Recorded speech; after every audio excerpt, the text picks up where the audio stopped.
They say a picture speaks 1,000 words, but when you are visually impaired, obviously you can't see pictures, and 1,000 words takes a long time. Oh, there's such a pretty sound. Because bat walks and talks already focus very much on sound, these events have become increasingly popular over the past few years for visually impaired people.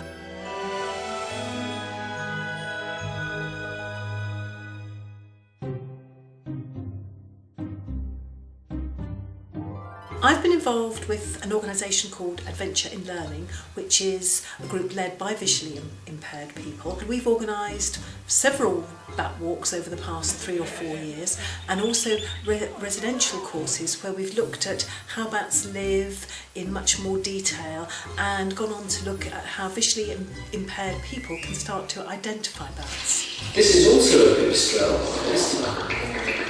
It's a bat dropping. How does it feel? Crumbly. And this is our biggest bat in the UK. In the past, perhaps visually impaired people used to just stay at home, but now they're out, they're getting about, and they're also asking for more exciting events. I've been on 2 kinds of bat events myself, a special event at Wick and a mainstream event in Bristol at Badock's Wood. They were a great opportunity to go out into the country with enthusiastic people and play with bat detectors, which I really enjoyed. I love technology. I've always been interested in ultrasound. What is really powerful for me and for other vision impaired people is the chance to handle things like model bats or even the bat detector. You really don't have to do very much to make a mainstream event accessible to visually impaired people. I suppose the most important thing is making sure that they get the information about the event in a format they can read. If you can only produce your event information in one format, other than print, I would say use audio. That you have people on hand who are willing and confident to act as guides. When you're organising events with visually impaired participants in mind, I think it's really important that you hold them in places that are easily accessible by public transport.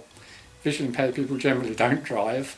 It's a good idea to hold those events in buildings that are familiar to visually impaired people. And they could be a club or a local organisation for blind people's premises. When you're describing objects, it's a very good idea to use comparisons. So for instance, you might want to say something like a bat box is about the same size as a kettle. And that's about the size of the bat's body without its wings spread out, but just to give you an idea of how big it is. You really need to use precise language. Sometimes people worry about the words they can use when talking to visually impaired people. You really shouldn't worry about this because we use exactly the same words as you do.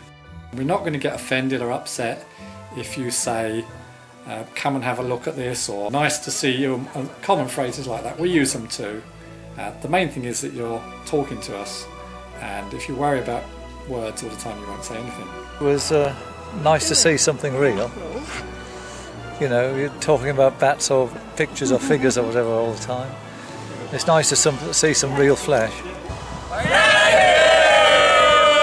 We've all found it so interesting. I'm wondering, would it be possible in the future to have another course?